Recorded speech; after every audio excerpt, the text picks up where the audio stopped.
Purchase की है और किसी दूसरी स्टेट से गाड़ी को मैंने खरीदा है या किसी दूसरे ज़िले से मैंने गाड़ी को खरीदा है, तो गाड़ी खरीदने के बाद मुझे एनओसी दी गई है और एनओसी के थ्रू मैं गाड़ी ट्रांसफ़र करने की बात आज हम करने वाले हैं।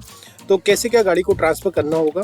तो दोस्तों सबसे पहले मैं आपको बता दूं, अगर हम डॉक्यूमेंट की बात करें तो सबसे पहले मुझे एक आरसी की ज़रूरत होगी, जो भी गाड़ी आपने परचेज़ की है उसकी। उसके बाद मुझे प्रदूषण सर्टिफिकेट उसका चाहिए, उसके बाद मुझे बीमा उसका चाहिए और मुझे 28 नंबर फॉर्म और एनओसी चाहिए होते हैं। इतने डॉक्यूमेंट एक साथ पंच करके मुझे एनओसी के रूप में उसके चाहिए होते हैं। उसके बाद दोस्तों आपको 29 नंबर के 2 फॉर्म चाहिए होते हैं और 30 नंबर का 1 फॉर्म चाहिए होता है। और ये एनओसी और ये सारे डॉक्यूमेंट आप अपने आरटीओ में लगाएंगे, यानी आप दूसरे किसी आरटीओ से लेकर आए हैं या किसी दूसरे स्टेट से लेकर आए हैं, तो ये सारे डॉक्यूमेंट आप लेकर आए हैं। अब आपको ये सारे डॉक्यूमेंट आपके आरटीओ में जमा करना होते हैं, क्योंकि कभी कभी आप लोग प्रश्न करते हैं कि मैं इसमें अपनी फ़ीस काटना चाह रहा हूँ तो फीस नहीं कट रही। दोस्तों जब भी आप किसी दूसरी स्टेट या किसी दूसरे ज़िले से एनओसी निकाल लेते हैं तो आप इसको जब ऑनलाइन अगर फ़ीस काटने की कोशिश करेंगे तो वो शो नहीं करता है और नॉट रजिस्टर्ड दिखाएगा, तो ये ऑनलाइन डायरेक्ट नहीं हो सकता है। तो इसके लिए क्या होता है दोस्तों, पहले आपको आरटीओ में अपने डॉक्यूमेंट को जमा करना होता है। जब डॉक्यूमेंट अंदर जमा हो जाते हैं तो ये सबसे पहले ये वेरिफिकेशन होता है इनका कि ये डॉक्यूमेंट सही है कि नहीं। तो आपके डॉक्यूमेंट का पहले वेरिफिकेशन होता है, सारे डॉक्यूमेंट वेरीफाई कर दिए जाते हैं। वेरीफाई करने के बाद इनका क्या होता है, ये आपके आरटीओ में फिर से रजिस्टर्ड होते हैं, यानी इनको फिर से दर्ज किया जाता है। दर्ज करने के बाद इसके ऊपर आरटीओ ऑर्डर करता है कि इसको जो है आगे की प्रोसेस के लिए, यानी ट्रांसफर ऑफ ऑनरशिप यानी ट्रांसफर की प्रोसेस के लिए इसको आगे ऑर्डर कर दिया जाए। तो जब वो आरटीओ आपके ऑर्डर इसमें कर देता है तब आप इसमें ऑनलाइन फीस काट सकते हैं। तो दोस्तों ये सारी प्रोसेस हो जाने के बाद इसको ऑनलाइन कैसे क्या फीस काटना होती है इसको मैं आगे आपको दिखा देता हूँ। तो दोस्तों अगर आप मेरे चैनल पर पहली बार आए हैं तो चैनल को सब्सक्राइब जरूर करें, क्योंकि हम इसी प्रकार के वीडियो बनाते रहते हैं। अगर आपको इसी तरह के वीडियो के नॉलेजेबल वीडियो देखना पसंद करते हैं तो हमसे जुड़े रहिए। तो चैनल को लाइक, सब्सक्राइब और शेयर करना ना भूलें। तो एनओसी के थ्रू गाड़ी को ट्रांसफर करने के लिए सबसे पहले हमें क्रोम ब्राउजर को ओपन करना होगा। तो मैं क्रोम ब्राउजर को ओपन कर लेता हूँ। दोस्तों जैसे क्रोम ब्राउजर ओपन हो जाता है तो मुझे यहाँ पर लिखना होगा परिवहन.gov.in। जैसे परिवहन.gov.in लिखता हूँ तो मेरे सामने ऑफिशियल लिंक आ जाती है, मैं उस पर क्लिक कर देता हूँ। जैसे मैं इसको क्लिक करता हूँ दोस्तों तो मैं परिवहन सेवा की ऑफिशियल वेबसाइट पर पहुँच जाता हूँ। कुछ इस टाइप का इंटरफेस आपको देखने को मिल जाएगा। अब यहाँ पर जो दिया हुआ है ऑनलाइन सर्विसेज, जैसे मैं इस पर क्लिक करता हूँ दोस्तों तो ये बार ओपन हो जाती है और इसमें लिखा हुआ है व्हीकल रिलेटेड सर्विस। चूंकि मुझे गाड़ी ट्रांसफर करना है तो व्हीकल रिलेटेड सर्विस पे मैं इस पर क्लिक कर दूंगा। दोस्तों जैसे ही मैं इस पर क्लिक करता हूं तो इंटरफेस फिर से चेंज हो जाता है। अब दोस्तों मैं स्टेट सिलेक्शन वाले पेज पर आ जाता हूं दोस्तों। तो यहाँ पर मुझे अपने स्टेट को सिलेक्ट करना होता है। अब दोस्तों यहाँ पर आप लोग क्वेश्चन करते हैं कि मुझे किस स्टेट को सिलेक्ट करना होगा जहाँ से गाड़ी की एनओसी मैंने ली है। दोस्तों आपको हमेशा याद रखना है कि आप जिस भी स्टेट से बिलोंग करते हैं या जिस भी आरटीओ से बिलोंग करते हैं हमेशा उसी को सिलेक्ट किया जाता है। आपको इससे कोई मतलब नहीं होता है कि आप कहाँ से एनओसी लेकर आए या गाड़ी कहाँ से बिलोंग करती है। तो दोस्तों मैं यहाँ पर अपनी स्टेट को सिलेक्ट कर लूंगा। मैं यूपी से बिलोंग करता हूँ तो मैं उत्तर प्रदेश को सिलेक्ट कर लेता हूँ। तो दोस्तों मैं वाहन सिटीजन सर्विस वाले पोर्टल पर अब मैं आ चुका हूँ। तो दोस्तों मेन जो पोर्टल होता है वो इसी से हमारी स्टार्टिंग होती है, सारा काम इसी पोर्टल पे होता है। तो दोस्तों यहाँ पर मुझे व्हीकल रजिस्ट्रेशन नंबर यहाँ पर मैं क्लिक कर दूंगा। मैं जैसे यहाँ पर क्लिक करता हूँ तो मुझे अब यहाँ पर अपना गाड़ी संख्या को डालना होता है, जो भी मेरी गाड़ी संख्या है। उसके बाद मुझे यहाँ पर आई एक्सेप्ट पर क्लिक कर दूंगा। मैं आई एक्सेप्ट पर क्लिक करने के बाद मुझे यहाँ पर प्रोसीड करना होता है। तो दोस्तों मैं यहाँ से प्रोसीड कर दूंगा। दोस्तों जैसे ही मैं इसको प्रोसीड करता हूँ तो कुछ इस टाइप का पॉपअप आ जाता है और इस पॉपअप में जो भी सेवाएं फेसलेस है यानी जिसके लिए आरटीओ विजिट नहीं करना पड़ता है वो सारी सेवाएं इसके अंदर दी होती हैं। देखिए यहाँ पे लिखा हुआ है auto approved with mobile, cancellation of transfer of to dealer, issue of duplicate RC, special permit और transfer to dealer. Auto approved with Aadhaar से जो होती है cancellation of transfer to dealer और ट्रांसफर टू डीलर, ये इतनी सेवाएं जो है जो उत्तर प्रदेश के अंदर फेसलेस है यानी ऑटो अप्रूव्ड है। इसके लिए आपको आरटीओ विजिट करने की कोई जरूरत नहीं होती है। तो मैं इसको यहाँ पर प्रोसीड कर दूंगा। मैं जैसे प्रोसीड करता हूँ तो इंटरफेस फिर से चेंज हो जाता है। दोस्तों अब मैं वाहन सिटीजन सर्विस पोर्टल के अंदर आ गया हूँ। तो कुछ इस टाइप का इंटरफेस आपको देखने को मिल जाता है। अब दोस्तों चूंकि मुझे गाड़ी ट्रांसफर करना है, तो सबसे पहले गाड़ी को ट्रांसफर करने के लिए जो यहाँ पर ये वाला ऑप्शन दिया हुआ है, transfer of ownership T O by seller, यानी पहले सेलर की तरफ से गाड़ी को ट्रांसफर किया जाता है। तो मैं इस पर क्लिक कर दूंगा। तो दोस्तों मेरे सामने फिर से पॉपअप आ जाता है और यहाँ पर सारी डिटेल्स दी हुई है कि आप इसको चेक कर लें। तो मैं इसको यहाँ पर डिक्लेयर कर दूंगा। तो मैं जैसे ही इसको डिक्लेयर करता हूँ तो यहाँ प्रोसीड वाला ऑप्शन आ जाता है। तो मैं इसको यहाँ से प्रोसीड कर दूंगा। दोस्तों जैसे ही मैं इसको प्रोसीड करता हूँ तो apply for transfer of ownership इस टाइप का ये पेज ओपन हो जाता है और यहाँ पर मेरी गाड़ी संख्या दी हुई है। उसके बाद मुझे चेसिस नंबर के लास्ट के 5 अंक यहाँ पर डालना होते हैं। तो चेसिस नंबर के लास्ट के 5 अंक डालने के बाद मैं यहाँ वेरीफाइड डिटेल्स पर क्लिक कर दूंगा। तो दोस्तों जैसे ही मैं वेरीफाइड डिटेल्स पर क्लिक करता हूँ तो apply for transfer of ownership by seller की तरफ से 2 ऑप्शन आ जाते हैं। इसमें आपको ऑथेंटिकेट करना होता है। तो ऑथेंटिकेट योरसेल्फ यहाँ लिखा हुआ आपको दिख रहा है। इसके बाद यहाँ पर यूजिंग मोबाइल ओटीपी और यूजिंग आधार ओटीपी, 2 तरीके से आप इसको ऑथेंटिकेट कर सकते हैं। तो मैं इसको यहाँ पर यूजिंग मोबाइल ओटीपी सिलेक्ट कर लेता हूँ, क्योंकि इसमें मेरा मोबाइल नंबर रजिस्टर्ड है। तो मैं यूजिंग मोबाइल ओटीपी यूज कर रहा हूँ। अगर आपका नंबर इसमें रजिस्टर्ड नहीं है तो आप यूजिंग आधार ओटीपी के थ्रू भी, अगर आपका डाटा आधार कार्ड और आरसी पे दोनों सेम मिलते हैं तो आधार कार्ड ओटीपी से भी आप इसको ऑथेंटिकेट कर सकते हैं। तो यहाँ पर मेरे मोबाइल नंबर के लास्ट के 4 डिजिट यहाँ पर शो कर रहे हैं। अगर ये डाटा सही है तो मैं यहाँ जनरेट ओटीपी पर क्लिक कर दूंगा। और दोस्तों जैसे ही मैं जनरेट ओटीपी पर क्लिक करता हूँ तो मेरे रजिस्टर्ड मोबाइल नंबर को ओटीपी वाहन सर्विस पोर्टल द्वारा भेज दी गई है। तो दोस्तों जो ओटीपी भेजी गई है उसको मुझे यहाँ पर डालना होता है। ओटीपी डालने के बाद दोस्तों मैं यहाँ पर सबमिट कर दूंगा। दोस्तों जैसे ही मैं सबमिट करता हूँ तो एप्लीकेशन एंट्री फॉर्म मेरे सामने ओपन हो जाता है और इस टाइप से आपको इंटरफेस देखने को मिल जाता है। अब दोस्तों चूंकि मेरे पास डुप्लीकेट आरसी अवेलेबल है तो मुझे इस पर टिक नहीं करना है, मुझे ओनली ट्रांसफर ऑफ ओनरशिप पर ही टिक करना है। तो मैं इसको जैसे ही ट्रांसफर ऑफ ओनरशिप पर टिक करता हूँ तो मेरे सामने इंटरफेस फिर से चेंज हो जाता है। अब दोस्तों मैं इसको स्क्रॉल करके थोड़ा सा नीचे आ जाता हूँ तो मुझे ट्रांसफरी यानी जो भी गाड़ी को खरीद रहा है उसकी डिटेल्स को यहाँ पर भरना होता है। तो दोस्तों पहला ओनर जो था उसने मुझे गाड़ी को सेल किया, तो अब मैं सेकंड ओनर में यहाँ 2 नंबर लिखा हुआ दिख रहा है। अब मुझे यहाँ पर अपना नाम भरना होता है। नाम भरने के बाद दोस्तों यहाँ पर इंडिविजुअल को ही रहने देंगे। उसके बाद मुझे यहाँ अपने पिता का नाम भरना होता है। उसके बाद न्यू ओनर कैटेगरी यहाँ पर सिलेक्ट कर सकते हैं। आप जिस भी कैटेगरी से बिलोंग करते हैं उस कैटेगरी को, जनरल से बिलोंग करते हैं या दिव्यांग या एक्स सर्विसमैन या ओबीसी या अदर शेड्यूल कास्ट और शेड्यूल ट्राइब, जिससे भी बिलोंग करते हैं आप उसको यहाँ से सिलेक्ट कर सकते हैं। दोस्तों सेल अमाउंट ये लगभग इसमें शो करता है, इसको आप चेंज भी कर सकते हैं। और सेल डेट जो होती है वो लगभग एक आइडिया से अपने यहाँ पे सिलेक्ट कर सकते हैं, आपने जिस भी डेट में गाड़ी को सेल किया है। उसके बाद दोस्तों यहाँ पर आप अपना मोबाइल नंबर को भरेंगे। यहाँ पर आपको अपना मोबाइल नंबर भरना होता है। ये सारी डिटेल्स भरने के बाद दोस्तों आपको यहाँ पर डिक्लेयर करना होता है और उसके बाद यहाँ पर मैं सेव कर दूंगा। दोस्तों जैसे मैं इसको सेव करता हूँ तो मेरे सामने इस टाइप का एक पॉपअप आ जाता है। यहाँ पर मेरा जो भी डाटा है वो इसमें यहाँ लिखा दिख रहा है। ट्रांसफर ऑफ ओनरशिप के लिए यहाँ मेरा एप्लीकेशन नंबर जनरेट हो गया है। तो इस एप्लीकेशन को मैं लिख कर रख लूंगा, क्योंकि मैं जैसे इसको ओके करूंगा तो मेरा ये एप्लीकेशन है ये यहाँ से चला जाता है। तो इसको नोट डाउन करके रखना बहुत जरूरी होता है।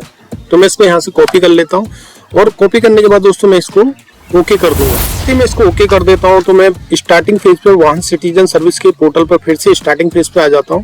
अब दोस्तों मुझे फिर से यहाँ पर व्हीकल रजिस्ट्रेशन पर फिर से क्लिक कर दूंगा मैं, और यहाँ पर मुझे मेरी गाड़ी संख्या को फिर से डालना होगा। से मुझे यहाँ पर डिक्लेयर करना होता है और उसके बाद मैं यहाँ फिर से प्रोसीड कर दूंगा। दोस्तों वाहन सिटीजन सर्विस का पोर्टल थोड़ा सा स्लो चलता है तो आपको थोड़ा सा पेशेंस रखना होगा। मेरे सामने फिर से पॉपअप आ जाएगा तो मैं इसको प्रोसीड कर दूंगा और मैं जैसे इसको प्रोसीड करता हूं तो वाहन सिटीजन सर्विस पोर्टल के अंदर मैं आ जाता हूं। अब दोस्तों ये इंटरफेस आपने पहले भी देख चुके हैं। तो दोस्तों यहाँ मेरा पहला वाला ऑप्शन है ये कंप्लीट हो चुका है और मेरी एप्लीकेशन आईडी जनरेट हो चुकी है। तो अब यहाँ पर ये दूसरा वाला जो ऑप्शन दिया है transfer of ownership T O by buyers, यानी जो खरीद रहा है उसकी तरफ से अब मैं एप्लीकेशन को बनाऊंगा। तो मैं इस पर क्लिक कर देता हूं। तो दोस्तों मैं जैसे इस पर क्लिक करता हूं तो मेरा फिर से इंटरफेस चेंज हो जाएगा। तो दोस्तों जो एप्लीकेशन नंबर मैंने पहले सेलर की तरफ से जनरेट किया था उसको यहाँ पर भरना होता है। एप्लीकेशन नंबर भरने के बाद मैं वेरीफाइड डिटेल्स पर क्लिक कर दूंगा। तो दोस्तों जैसे ही मैं वेरीफाइड डिटेल्स पर क्लिक करता हूँ तो इंटरफेस चेंज हो जाता है और कुछ इस टाइप का इंटरफेस देखने को आपको मिल जाएगा। अब मेरा रजिस्टर्ड मोबाइल नंबर यहाँ पर शो करने लग जाता है। तो मैं यहाँ पर जनरेट ओटीपी पर क्लिक कर दूंगा। तो जो भी गाड़ी खरीद रहा है उसके रजिस्टर्ड मोबाइल नंबर पर ओटीपी चली जाती है। अब मुझे उस ओटीपी को यहाँ पर डालना होता है। OTP डालने के बाद मैं यहाँ सबमिट कर दूंगा। जैसे मैं सबमिट करता हूँ तो फिर से इंटरफेस चेंज हो जाएगा। अब मुझे यहाँ पर जो भी गाड़ी को खरीद रहा है उसकी डिटेल्स को यहाँ पर भरना होता है। मुझे यहाँ सबसे पहले हाउस नंबर को डालना होगा। हाउस नंबर डालने के बाद मैं विलेज या टाउन जिससे भी बिलोंग करता है उसको डालना होगा। उसके बाद उसका लैंडमार्क या पुलिस स्टेशन जो भी है उसको डालना होता है। उसके बाद डिस्ट्रिक्ट को यहाँ से मैं सिलेक्ट कर लूंगा, जो भी डिस्ट्रिक्ट से मैं बिलोंग करता हूँ उस डिस्ट्रिक्ट को यहाँ पर डालना होता है। उसके बाद पिन कोड यहाँ पर डालना होता है और पैन नंबर अगर आपके पास है तो पैन नंबर डाल देंगे और मेल आईडी डाल देंगे। तो इस सेक्शन में आपको अगर परमानेंट एड्रेस और करंट एड्रेस अगर सेम है तो मैं यहाँ पर टिक कर दूंगा। दोस्तों अब मैं स्क्रॉल करके इसको देख लेता हूँ तो यहाँ पर मेरा इंश्योरेंस है उसका डाटा शो कर रहा है और PUC का डाटा भी शो कर रहा है। उसके बाद दोस्तों यहाँ फीस स्ट्रक्चर शो करता है कि मुझे कितनी फीस को यहाँ पर पे करना होता है। तो दोस्तों मुझे 150 रुपए की फी ट्रांसफर ऑफ ओनरशिप के लिए पे करना होती है। ये 2 व्हीलर के केस में, अगर आपकी गाड़ी 3 व्हीलर है या 4 व्हीलर है तो इसकी कंडीशन में आपको 300 रुपए की फीस को जो है पे करना होता है। तो दोस्तों अब मैं यहाँ पर पे नाउ पर क्लिक कर दूंगा। दोस्तों जैसे ही मैं पे नाउ पर क्लिक करता हूँ तो यहाँ पे एक पॉपअप आ जाता है, इसको मैं डिक्लेयर कर दूंगा। मैं जैसे डिक्लेयर करता हूँ तो कंफर्म डिटेल्स करने के लिए यहाँ पर आ जाता है, तो मैं कंफर्म डिटेल्स कर दूंगा। दोस्तों जैसे ही मैं कंफर्म डिटेल्स करता हूँ तो मैं पेमेंट गेटवे पर आ जाता हूँ। तो पेमेंट गेटवे में यहाँ मुझे SBI को सिलेक्ट करना होगा क्योंकि ट्रेजरी अकाउंट तो ओनली SBI है और यहाँ पर मुझे डिक्लेयर करना होगा आई एक्सेप्ट और उसके बाद मैं कंटिन्यू कर दूंगा। यहाँ दोस्तों जैसे ही मैं कंटिन्यू करता हूँ तो मैं रिडायरेक्ट हो जाता हूँ। तो दोस्तों मैं रिडायरेक्ट होकर यहाँ पर SBI पे लाइट के वाले ऑप्शन पर यहाँ पर आ जाता हूँ। ये पेमेंट गेटवे के अलग अलग पेमेंट करने के तरीके हैं। तो मैं यहाँ पर नेट बैंकिंग यूज कर सकता हूँ, other bank net banking use कर सकता हूँ, SBI नेट बैंकिंग यूज कर सकता हूँ, उसके बाद state bank SBI debit card use कर सकता हूँ, other bank debit card use कर सकता हूँ, क्रेडिट कार्ड यूज कर सकता हूँ। तो इनके अलग अलग चार्ज होते हैं। अगर मैं क्रेडिट कार्ड यूज करता हूँ तो यहाँ 2 रुपए 25 पैसे एक्स्ट्रा लगेगा और other bank net banking use करूंगा तो मैं 5 रुपए 90 पैसे एक्स्ट्रा लगेगा। उसके अलावा अगर मैं SBI नेट बैंकिंग पर कोई चार्ज नहीं लगता है, जितना पेमेंट है उतना ही करना होता है, तो मैं SBI नेट बैंकिंग यूज कर लेता हूँ। दोस्तों अब यहाँ पर मैं पेमेंट गेटवे के अंदर आ गया हूँ और मुझे यहाँ पर यूजर आईडी और पासवर्ड को डालना होता है। उसके बाद मैं यहाँ पर लॉगिन कर दूंगा। दोस्तों जैसे मैं लॉगिन करता हूँ यहाँ पर मुझे मेरा अकाउंट है उसको सिलेक्ट करना होता है। उसके बाद मैं स्क्रॉल करके नीचे आता हूँ और यहाँ पर मुझे कंफर्म करना होगा। दोस्तों जैसे मैं कंफर्म करता हूँ तो मेरे रजिस्टर्ड जो मोबाइल नंबर जो मेरे बैंक में लगा हुआ है उस पर एक OTP भेज दी जाती है। उस OTP को मुझे यहाँ पर डालना होता है और यहाँ मैं कंफर्म कर दूंगा। दोस्तों जैसे मैं कंफर्म करता हूँ तो मेरा जो पेमेंट है वो सक्सेसफुली हो चुका है। इसका मतलब मेरी गाड़ी का जो पेमेंट है वो फी मेरी कट चुकी है। तो अब पेमेंट गेटवे के थ्रू ये रसीद यहाँ पर जनरेट होती है, उसमें कुछ सेकंडों का समय लगता है। तो दोस्तों यहाँ पर मेरी जो रसीद है वो जनरेट हो चुकी है। फॉर्म 2930 भी यहाँ जनरेट हो चुका है। तो मैं यहाँ प्रिंट रिसिप्ट कर दूंगा। तो यहाँ पर मैं देख सकता हूँ कि मेरी रसीद जो है वो कैसी क्या जनरेट हुई है। दोस्तों ये मेरी पेमेंट गेटवे के थ्रू ये सरकारी रसीद जो होती है वो जनरेट हो चुकी है। इसको मैं स्क्रॉल करके थोड़ा सा नीचे आता हूँ तो यहाँ पर मैं प्रिंट भी ले सकता हूँ और इस रसीद का प्रिंट लेकर ही मुझे फाइल के साथ लगाना होता है। तो मैं इसका एक PDF बना लूंगा या इसको एक प्रिंट ले लूंगा। अब दोस्तों यहाँ स्टेप 1 मेरा कंप्लीट हो चुका है। अब दूसरा स्टेप में यहाँ मुझे अपलोड डॉक्यूमेंट्स पर चला जाऊंगा। यहाँ पर मुझे डॉक्यूमेंट को अपलोड करना होगा। तो दोस्तों यहाँ पर डिस्क्लेमर आ जाता है, इस पर मैं आई एग्री पर क्लिक कर दूंगा यहाँ पर और ओके कर दूंगा। दोस्तों जैसे मैं ओके करता हूं तो अब मैं अपलोड डॉक्यूमेंट्स वाले पेज पर आ जाता हूं और इस टाइप का कुछ आपको इंटरफेस देखने को मिलेगा। तो मैं इसको स्क्रॉल कर देता हूं थोड़ा सा ताकि आप और अच्छे से देख सकें। उसके बाद यहाँ पर मुझे passport size photo of transfer, यहाँ पहला मेरा जो ऑप्शन है उसको करना होता है। तो मैं यहाँ पर जो चूज दिया हुआ है इस चूज पे मैं सिलेक्ट कर दूंगा। तो मैं चूज पे जैसे ही सिलेक्ट करता हूँ तो मेरे डॉक्यूमेंट वाले ऑप्शन पर मैं आ जाता हूँ। यहाँ जहाँ भी मेरा जो भी डॉक्यूमेंट रखा हुआ है यहाँ पर दिखाई देने लग जाता है। मुझे ट्रांसफर यानी जो गाड़ी खरीद रहा है उसकी फोटो को यहाँ पर अपलोड करना होता है।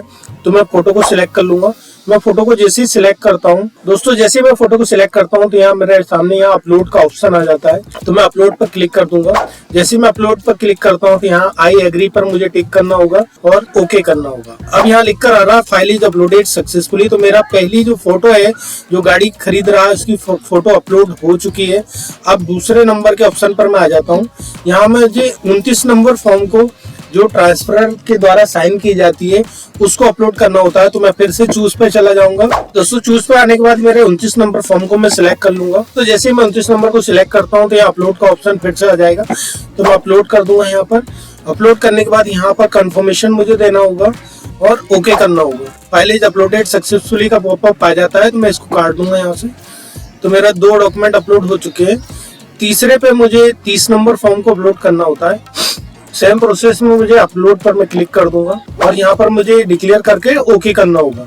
तो मेरी ये फाइल भी अपलोड हो गई है। उसके बाद आर्म्स लाइसेंस में मुझे जो गाड़ी खरीद रहा है उसका आधार कार्ड को अपलोड करना होता है। फिर से यहाँ पर अपलोड पर क्लिक कर दूंगा। मैं जैसे अपलोड पर क्लिक करता हूँ या कंफर्मेशन पर मैं ओके कर दूंगा तो मेरी फाइल ये भी अपलोड हो गई है। उसके बाद 5वें नंबर पर मुझे यहाँ पर birth certificate issued by municipality, इसमें भी मैं अपना आधार कार्ड को ही अपलोड करूंगा। फिर से मैं अपलोड पर क्लिक कर दूंगा और यहाँ कंफर्मेशन पर ओके कर दूंगा। मेरी ये फाइल भी अपलोड हो गई है। अब दोस्तों यहाँ पासपोर्ट साइज फोटोग्राफ को यहाँ पर अपलोड करना होगा जो गाड़ी सेल कर रहा है, तो मैं उसकी फोटो को यहाँ पर अपलोड कर दूंगा। दोस्तों मैं फिर से अपलोड पर यहाँ क्लिक कर दूंगा। अपलोड पर क्लिक करने के बाद यहाँ मुझे कंफर्म करना होता है तो मैं ओके कर दूंगा और यहाँ पर अपलोडेड सक्सेसफुली का मैसेज फिर से आ जाएगा, मैं इसको ओके कर दूंगा। दोस्तों उसके बाद मैं दूसरे स्टेट या जिले से जो भी एनओसी लेके आया हूँ वो यहाँ से सिलेक्ट करके मैं यहाँ पर अपलोड कर दूंगा। उसके बाद अगर एक ही जिले में गाड़ी अगर ट्रांसफर हो रही है तो आपको एनओसी की जरूरत नहीं होती है, तो आप इसको ऐसे एज इट इज छोड़ देंगे, इसमें कुछ भी नहीं करना होता है। उसके बाद दोस्तों यहाँ प्रोसीड फर्दर कर दूंगा। प्रोसीड फर्दर करने के बाद दोस्तों अब मेरी जो है 2 स्टेप यहाँ पर कंप्लीट हो चुकी हैं। अब मुझे यहाँ पर तीसरी स्टेप में फाइनल सबमिट करना होता है, तो दोस्तों यहाँ पर मैं फाइनल सबमिट कर दूंगा। जैसे ही मैं फाइनल सबमिट करता हूँ तो अपलोडेड डॉक्यूमेंट्स कंफर्म मैसेज वाला मेरा सामने ये पॉपअप आ जाता है। तो मेरी जो सारी प्रोसेस है वो कंप्लीट हो चुकी है। अब मैं इसको अगर होम कर दूंगा तो मैं होम पेज पर आ जाता हूँ। तो दोस्तों मैं होम पेज पर आ चुका हूँ और मेरी जो सारी प्रोसेस होती है वो ऑनलाइन यहाँ पर कंप्लीट हो चुकी है। तो दोस्तों अब मुझे फी के साथ इसमें सारी अपने डॉक्यूमेंट की फाइल लेकर आरटीओ में फिर से मैं अपनी आरटीओ में जाकर फिर से अपनी फाइल को जमा कर दूंगा। और जैसे मैं फाइल को दोस्तों यहाँ जमा करता हूँ तो मेरी फाइल की जो फीस कटी है और जो डॉक्यूमेंट अपलोड हुए हैं वो फिर से एक बार से रीवेरीफाई होते हैं और रीवेरीफाई होने के बाद डॉक्यूमेंट जैसे ही रीवेरीफाई हो जाते हैं उसके बाद हमारी जो गाड़ी है वो मेरे नाम पर ट्रांसफर हो जाती है। इसमें ज्यादा से ज्यादा 2 से 3 दिन का समय लगता है। तो दोस्तों मैंने स्टेप बाय स्टेप आपको गाड़ी ट्रांसफर करने की सारी प्रोसेस बताई है। अगर मेरे बताने का तरीका अगर आपको अच्छा लगता है तो एक लाइक तो बनता है, और अगर मेरे चैनल पर पहली बार आए चैनल को लाइक करें, सब्सक्राइब करें और शेयर करें। और इसी तरह के वीडियो अगर आप देखना चाहते हैं तो मेरे आने वाला जो नेक्स्ट वीडियो है उसको जरूर देखें। Thank you so much.